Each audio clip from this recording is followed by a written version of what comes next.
வாழ்த்துக்கள் நண்பா. நான் உங்கள் எம்டிஎம் ஆட்டோக்காரன். எல்லோரும் எப்படி இருக்கீங்க? நல்லா இருக்கீங்களா? நேற்று கொஞ்சம் வீடியோ போட முடியாமல் போயிடுச்சு. மெக்கானிக்கு கொஞ்சம் வராமல் வண்டி கொஞ்சம் ரிப்பேர் ஆகி சீரஞ்சி சிங்கிள்ஸ் வந்து அந்த மாதிரி கொஞ்சம் வேலைப்பாடாயிருச்சு. அதனால் போட முடியல. இன்றைக்கி நாம் பார்த்துருவோம். அதாவது இன்றைக்கி நாம் பார்க்க போகிற விஷயம் பயணிகளின் கவனத்திற்கு.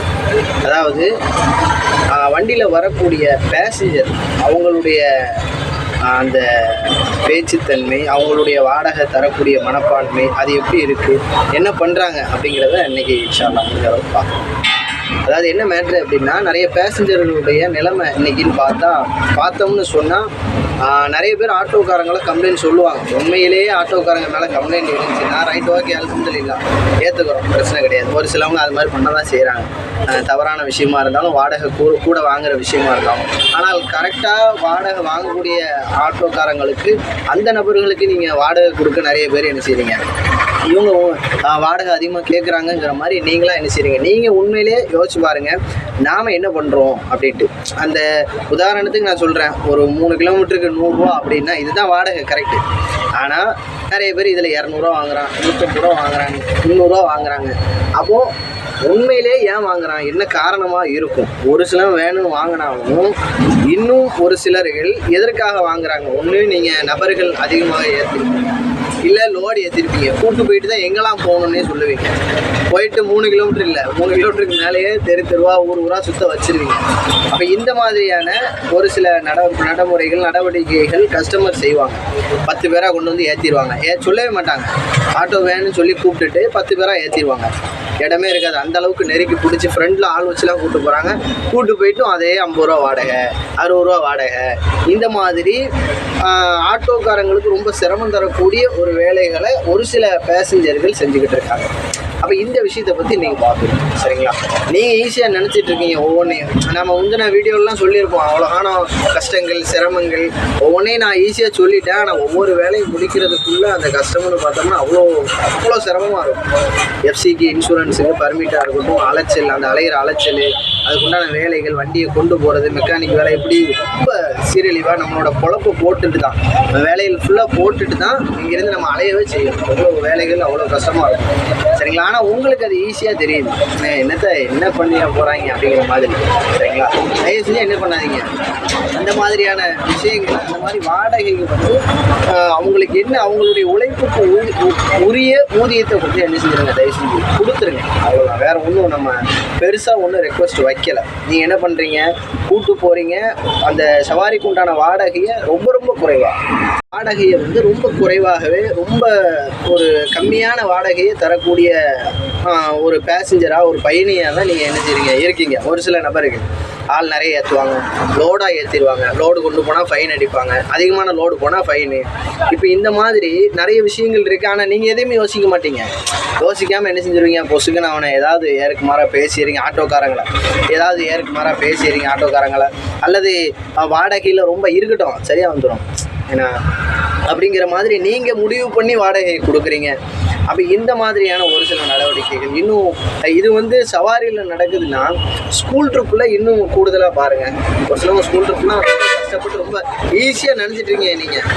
நீங்கள் தொடர்ந்து ஒரு கஸ்டமரால் பிள்ளைங்களை ஸ்கூல் ட்ரிப்புக்கு 1 மாதம் 2 மாதம், ஏன் அதிகபட்சமாக ஒரு 6 மாதம் வரைக்கும் எடுக்க முடியுமா, தாக்கு பிடிப்பாங்களாம் கேட்டால் ரொம்ப கடினமான ஒரு விஷயம் தான் ஸ்கூல் ட்ரிப்புக்கு, சரிங்களா? ஆனாலும் இன்றைக்கி ஆட்டோக்காரங்க அதை அட்ஜஸ்ட் பண்ணி அவ்வளோ கஷ்டப்பட்டு சிரமப்பட்டு எடுத்து கொண்டு போய் சேர்க்குறோம். எவ்வளோ சிரமம் இருக்குது தெரியுமா? நீங்கள் ஈஸியாக நினச்சிட்டு இருக்கீங்க. உங்களை பொறுத்த வரைக்கும் ஆட்டோக்காரங்க நல்லா சம்பாதிக்கிறாங்க, நிறைய சம்பாதிக்கிறாங்க. அதெல்லாம் போய் தான், வெளியே ஃபுல்லாக போய் தான் சொல்கிறாங்க. அவங்க கஷ்டம்லாம் படலை, ரொம்ப ஈஸியாக சம்பாதிக்கிறாங்க. ஆட்டோவில் நிறைய பேர் இருக்காங்க, 15 பேர் 20 பேர் ஏற்றுறவங்க. ஆனால் உண்மையிலேயே குறைஞ்ச பிள்ளைங்களை ஏற்றி கம்மியான சம்பளத்தையும் பார்த்து கஷ்டப்பட்டு குடும்பத்தை கழிக்கக்கூடியவங்களும் இருக்கிறாங்க, சரிங்களா? அதில் ஒருத்தர் நான். அப்போ அந்த மாதிரி குறைவான பிள்ளைகளை ஏற்றுறவங்க அந்த ஸ்கூல் ட்ரிப் எடுக்க எவ்வளோ சிரமப்படுறாங்க நீங்களே பாருங்கள். நீங்கள் என்ன நினைக்கிறீங்க, ஒரு 800 900 ரூபா இங்கேருந்து டைம் ஸ்கூலுக்கோ அல்லது இந்த பக்கம் இருக்கக்கூடிய பாளையங்கோட்டை ஸ்கூலுக்கோ 1200 பெருசு. ஐயோ 1200 ரூபாயா, என்ன ஃபீஸு கேட்குறானோ, அப்படிங்கிற மாதிரி யோசிக்கிறீங்க. ஆனால் இதே ஃபீஸை நீங்கள் ஸ்கூலில் கொடுக்கவோ அல்லது வேறு இடங்களுக்கு, இப்போ இங்கேருந்து நம்ம ஒரு பெரிய ஒரு கடைக்கு போகிறோம், மாலுக்கு போகிறோம், அங்கே சாதாரணமாக சொல்கிறான் ஒரு ஹேண்ட்பேக்கு 5000 ரூபா, அசால்ட்டாக சொல்லிடுவோம் ஹேண்ட்பேக்கு 5000 ரூபா. நான் போய் கேட்டிருக்கேன், விசாரிச்சிருக்கேன். ஒய்ஃபை கூப்பிட்டு போன இடத்துல போய் கேட்குறோம், அவன் சொல்லக்கூடிய விலையை பாருங்கள். ஒரு ஹேண்ட்பேக்கு 5000 ரூபா. அதே ஹேண்ட்பேக் வெளியே வாங்கினா நமக்கு குறைஞ்ச விலையிலேயே கிடைக்கும். 5000 ரூபா கேட்குறோம். நம்ம இதையே மற்றவங்க போயிருந்தா சாதாரணமாக கொடுத்துருக்கோம். ஜிஎஸ்டி வரி கொடுக்குறோம், மற்ற விலைக்கு விலை பேசாமல் எத்தனை இடங்களில் கொடுத்துக்கிட்டு இருக்கோம். ஆனால் இந்த ஆட்டோக்காரங்கள்ட்ட மட்டும் விலை பேசாமல் நம்ம இருந்ததே கிடையாது. அதிகமான ரேட்டு வாங்குறவங்க வேறு, கரெக்டான ரேட்டு கேட்டாலும் அதுலேயும் உட்காந்து விலை பேசுகிறோம்ல, உங்களுக்கு அது மாதிரி அப்படி பேசுகிறவங்களுக்கு மட்டும்தான் இந்த வீடியோ, சரிங்களா? மற்றபடி எல்லாரையும் கூப்பிட்டு சொல்லணும், குறை சொல்லணும்னா கிடையவே கிடையாது, சரிங்களா? அதையும் நான் மென்ஷன் பண்ணிக்கிறேன். ஸ்கூல் ட்ரிப் அவ்வளோ சிரமப்பட்டு அவ்வளோ கஷ்டப்பட்டு நம்ம இங்கேருந்து ஏற்றிட்டு போகிறோம். நீங்கள் ஏற்றுறதுக்கு லீவுன்னா, பிள்ளைங்களுக்கு லீவுன்னா சொல்ல மாட்டீங்க. வீட்டுக்கு வாசல் வரைக்கும் வர்றதுக்கு அவ்வளோ சிரமப்படுவோம். காலையில் நாங்கள் அவ்வளோ சீக்கிரம் எழுந்திரிச்சு சரியாக அந்த டைமை கரெக்டாக மெயின்டைன் பண்ணி அவ்வளோ ஸ்ட்ரிக்டாக தூக்கத்தெல்லாம் கெடுத்துட்டு எழுந்திரிச்சு நம்ம என்ன செய்கிறோம், இங்கேருந்து வரோம். வரக்கூடிய வேலையில் வரக்கூடிய நேரத்தில் என்ன பண்ணுறீங்க, இங்கேருந்து ஸ்கூல் ட்ரிப்புக்கு அவ்வளோ பிள்ளைங்களை வரலைங்கிற அந்த தகவலை கூட சொல்ல மாட்டீங்க. நாங்கள் ஒவ்வொரு அந்த நேரத்தில் தான் எங்களுக்கு வந்து என்ன செய்வோம், இடையில ஒரு லோடு ஏற்றுற வண்டி நிற்கும், லாரி வந்து நிற்கும், தெருக்குள்ளே ஸ்கூல் வேன் வரும், பஸ் வரும், டிராஃபிக்காக இருக்கும். அவ்வளோத்தையும் தாண்டி அவ்வளோ சிரமப்பட்டு ஒரு ஆள்கிட்டையும் சண்டை போட்டு ஆட்டோக்காரங்கள்டையும் மூஞ்சியை காட்டி அவ்வளோ சிரமப்பட்டு உள்ளே தெருக்குள்ளே வந்தோம்னா அவங்களுடைய பேச்சு என்னவா இருக்குது, சாரிங்க நான் ஃபோன் அடிக்க மறந்துட்டேன், இல்லை லீவு அப்படிங்கிறாங்க. அப்போ இந்த மாதிரி தகவல் சொல்லாத விஷயம், இந்த மாதிரி ஏகப்பட்ட விஷயங்கள், அந்த ஃபீஸு ரேட்டு பேசுகிறதெல்லாம் பார்த்தோம்னா அவ்வளோ இதுக்கு போயிடுவாங்க, ஹைலைட்டாக போயிடுவாங்க ஃபீஸ் ரேட்டு பேசுகிறதுலாம். உங்களுக்கு அது ஒரு எப்படி சொல்ல, ஒரு நாளைக்கு உங்களுக்கு நீங்கள் கனெக்ட் பண்ணிங்கன்னா வெறும் 30 ரூபா தான், 40 ரூபா பாளையங்கோட்டை சைடு எடுத்தால் 40 ரூபா. ஆனால் எங்களுக்கு அதுதான் வாழ்வாதாரம். மந்த்லி வீட்டு வாடகையிலேருந்து மளிகை ஜாமான்லேருந்து சொந்த வீட்டில் இருக்கிறவங்க வேறு, சொந்தமாக வேறு பிஸ்னஸ் பண்ணுறவங்களுக்கு வேறு. ஆனால் இதையே குழப்பாக இருக்கிறவன் சவாரியை ஃபுல்லாக தட்டிட்டு வரணும். வீட்டு வாடகை எங்களுக்கு இதில் தான், மளிகை ஜாமான் இதில் தான், கரண்ட்டு பில்லு இது தான். இப்படி வீட்டில் உள்ள எல்லா ஹாஸ்பிட்டல் செலவுக்கு உண்டான அமௌண்ட்டுன்னு சொல்லி ஆட்டோக்கு உண்டான செலவுக்குன்னு எடுத்து வைக்கணும். ஒரு லோக்கல் உங்களை பொறுத்த வரைக்கும் நாங்கள் ஒரு நாளைக்கு 500 ரூபா 1000 ரூபா சம்பாதிக்கிறோம். அந்த 500 ரூபா எங்களுக்கு முழுமையாக கையில் கிடச்சிருமா அப்படின்னு கேட்டால் ரொம்ப ரொம்ப குறைவு. அந்த 500 ரூபாவில் நாங்கள் எடுத்து வைக்க வேண்டிய அமௌண்ட் எவ்வளோ, வண்டி மெயின்டெனன்ஸ் 100 ரூபா எடுக்கும், டீசலுக்குன்னு 200 ரூபா, மீதி எங்கள் கையில் இருக்கிற அமௌண்ட்டுன்னு பார்த்தா வெறும் 200 ரூபா நிற்கும். சரி, மந்த்லி ஸ்கூல் ட்ரிப்பில் பெருசாக கிடச்சிருமா நீங்கள் நினைக்கிற மாதிரி பார்த்தோம்னா வெறும் எவ்வளோ இருக்கும், எல்லாத்தையும் கணக்கு பண்ணிலாம் பார்த்தா கையில் ஒன்றுமே இருக்காது. அதுதான் உண்மை, ரியாலிட்டி அதுதான். கணக்கு பண்ணி கரெக்டாக மாதம் 10 ரூபா இருக்குதுன்னா அந்த 10 ரூபாவில் போகிற டீசல் மட்டுமே எங்களுக்கு என்ன ஆயிரும், மாதம் 6000 ரூபா ஆச்சு. வண்டி மெயின்டெனன்ஸுக்கு 3 ரூபான்னு எடுத்து வச்சா மாதம் எங்களுக்கு 1000 ரூபா தான் கிடைக்கும். ஒருவேளை முக்கி திணறி கஷ்டப்பட்டு சிரமப்பட்டு ஒரு 2 ட்ரிப்பாக எடுக்கிறோம் அப்படின்னா ஒரு 5 ரூபா இதில் கூட கிடைக்கும், அவ்வளோதான். 15 ரூபா ஒரு 6 ரூபா கிடைக்கும். 6 ரூபான்னு வச்சா கூட இது ஒரு 6, மொத்தமே 12 ரூபா, அதிகபட்சமாக 15 ரூபா தான் கிடைக்கும். இதுதான் ஆட்டோக்காரங்களோட நிலைமை. அவ்வளோ சிரமப்பட்டு தெருக்குள்ளே வரோம், அவ்வளோ வண்டிகளையும் பிரச்சனைகளையும் சால்வ் பண்ணி வந்துருக்குறோம். ஆனால் உங்களுக்கு அது என்ன செய்யுது, பிரச்சனைகளை தாண்டி தெருக்குள்ளே ஒவ்வொரு வண்டியும் நவுட்டி நம்ம தெருக்குள்ளே பார்த்தோம்னா இன்னும் பெரிய இதே அதுதான். பைக்கு தெருக்குள்ளே வீட்டு ஃபுல்லாக ரோட்டில் பைக்கை ஃபுல்லாக அடிக்கி விட்டு டிராஃபிக் ஆக்கி நம்ம சைடில் அன்றைக்கி கூட ஒரு சவர் சொல்லியிருந்தாரு, இந்த மாதிரி ரோட்டில் வண்டி நிற்கிது, அது சம்மந்தமாக வீடியோ போடுங்க அப்படின்னு. அது சம்மந்தமாக வீடியோ போடுறது பிரச்சனை கிடையாது, பட் வந்து அதற்கெலாம் நேரம் கொஞ்சம் ஒதுக்கி போகணும் எல்லாத்துக்குமே. பார்ப்போம், இன்ஷா அல்லாஹ் முடிச்சுன்னா டைம் ஒதுக்கி போவோம்.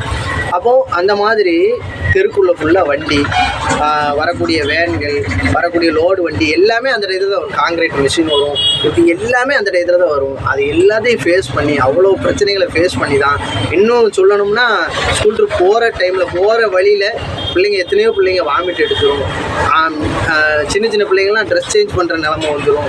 இவ்வளோத்தையும் மேனேஜ் பண்ணி அந்த பிள்ளைங்களுக்கு போகிற வழியில் என்னென்ன தேவையோ பேப்பர்லேருந்து நோட்லேருந்து பேனாலேருந்து எல்லாத்தையும் வாங்கி கொடுத்து கொண்டு தாய்க்கு தகப்பனுக்கு தகப்பனா பக்கத்தில் இருந்து அந்த பிள்ளைங்களை கொண்டு போய் ஸ்கூலில் விடுற அந்த சிரமம், ரிட்டன் அதே மாதிரி கூட்டு வர சிரமம், ரோட்டில் அத்தனை டிராஃபிக்கு பொல்யூஷன் அவ்வளோத்தையும் தாண்டி கொண்டு ஸ்கூலில் கொண்டு போய் விடுறோம்.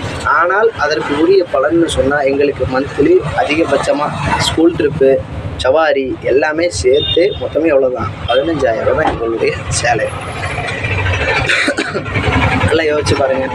மற்ற வேலைகளில் இருக்கக்கூடியவங்க நல்லா யோசிச்சு பாருங்களேன். ரொம்ப ஈஸியாக இந்த 15 ரூபா எடுக்கிறான், கஷ்டப்பட்டு எடுக்கிறவங்க இருக்கிறாங்க. அதே சமயத்தில் வெளியே உள்ளவங்கலாம் ரொம்ப ஈஸியாக எடுத்துகிட்டு போயிடுறாங்க. ஆட்டோக்காரங்க ரொம்ப கஷ்டப்படுறாங்க. இதில் ரோட்டில் ஒரு பஞ்சர் ஆச்சுன்னா நிலமையை நினச்சி பாருங்கள். வேறு ஆட்டோ மாற்றி விடணும், அந்த ஆட்டோவுக்கு உண்டான ரூபாயை கொடுக்கணும். பஞ்சர் ஆச்சுன்னா அந்த பஞ்சருக்கு டயரை கழட்டி கொண்டு இங்கேருந்து வெகு தூரம் போய் அல்லது பக்கத்துலேயே இருந்தாலும் அதை கழட்டி கொண்டு கையில் கொடுத்து அவன் பஞ்சர் பார்த்து 2வது தூரம் அதை மாட்டிட்டு போகிறதுக்கு அந்த நேரம் எங்களுக்கு ஸ்கூல் ட்ரிப் எடுக்க முடியாது, சவாரி எடுக்க முடியாது. அதையும் விட்டுட்டு தான் நம்ம செஞ்சுக்கிட்டு இருக்கோம். வண்டியை கொண்டு வேலைக்கெல்லாம் விட்டோம்னா 2 மாதம் 1 மாதம் கிட்டத்தட்ட அந்த வருமானத்தையும் விட்டுட்டு தான் உட்காந்துட்டு இருக்கோம். இப்படி இவ்வளோ சிரமத்துக்கு மத்தியில் தான் ஆட்டோக்காரங்களுடைய இந்த நிலைமை ஓடிக்கிட்டு இருக்கு. தயவு செஞ்சு என்ன செய்யாதீங்க, ஆட்டோக்காரங்களை கொஞ்சம் சிரமப்படுத்தாமல் அவங்களுக்கு உரிய வாடகை அதை அவங்க அதிகமாக கேட்டால் வேறு, சரிங்களா? சரியான வாடகையை கேட்குறாங்கன்னா தயவு செஞ்சு அதற்கு உரிய சரியான வாடகை இன்ஷா அல்லாஹ் கொஞ்ச நாளில் நான் பேசிகிட்டு இருக்கேன். கன்ஃபார்ம் பண்ணிட்டு ஒரு லிஸ்ட்டே நான் போடுறேன், சரியான வாடகை என்ன அப்படின்னு. அப்போது அதை சரியான வாடகை அடிப்படையில் கொஞ்சம் ஆட்டோக்காரங்களை கொஞ்சம் மதிப்பாக கொஞ்சம் என்ன செய்யுங்க, அவங்களுக்கு ரெஸ்பெக்ட் கொடுத்தா சிறப்பாக இருக்கும் அப்படிங்கிறது என்னுடைய கருத்து. சவாரிலையும் சரி ஸ்கூல் ட்ரிப்லேயும் சரி ஆட்டோக்காரங்க சிரமப்படக்கூடியவங்க தான். இன்னும் கூடுதலாக நீங்களும் சிரமப்படுத்தாங்க தயவு செஞ்சு. அவங்களுக்கு இன்ஷா அல்லாஹ் நானும் அதில் ஒருத்தர் தானே, நல்லா இன்ஷா அல்லாஹ் ஆட்டோக்காரங்களுக்கு அருள் செய்யணும். அதே சமயத்தில் கஸ்டமரையும் இதில் நான் குறை சொல்ல விரும்பலை. அவங்களும் பல்வேறு கஷ்டங்கள் சிரமப்பட்டு தான் நீங்கள் சம்பாதிப்பீங்க, இல்லைன்னு சொல்லலை. ஆனால் கேட்காத இடத்துல ரேட் கரெக்டாக கேட்குற இடத்துல கொண்டு போய் கொடுக்குறீங்க. அமௌண்ட்டே வேண்டான்னு இருக்கும் அவனுக்குலாம். அப்படிப்பட்ட ஆளுக்கு அவன்கிட்ட அமௌண்ட்டே பேச முடியாது, கையில் கொடுத்துட்டு வந்துகிட்டே இருப்போம். ஆனால் எங்கே வந்து நம்ம பேசுவோம் அடிப்போம்னு சொன்னால் ஆட்டோக்காரன் வயிற்றில் மட்டும்தான். அதனால் தயவு செஞ்சு என்ன செய்யாதீங்க, இந்த மாதிரி விஷயங்களில் கொஞ்சம் உஷாராக ஆட்டோக்காரங்களுக்கு கொஞ்சம் உதவி செய்யும் வகையில் நீங்கள் உங்களுடைய அந்த செயல்களை அமைச்சுக்கோங்க. அல்லாஹ் உங்களுக்கும் அருள் செய்யணும். அதிகமாக துவா செய்யுங்க இன்ஷா அல்லாஹ். அதுவரை உங்களை அடுத்த வீடியோவில் என்ன செய்வோம், இன்னும் கூடுதலாக நான் இன்றைக்கி சிரமப்பட்டதை வச்சு மெக்கானிக் சம்மந்தமாக போடலான் இருக்கேன். அதற்காக அடுத்த வீடியோ வரைக்கும் அல்லாஹ் உங்களுக்கு அருள் செய்யட்டும். நம்ம சேனல் வீடியோக்கள் பிடிச்சவங்க நம்ம சேனலை சப்ஸ்கிரைப் பண்ணுங்கள், பிடிச்சவங்க லைக் பண்ணுங்கள்.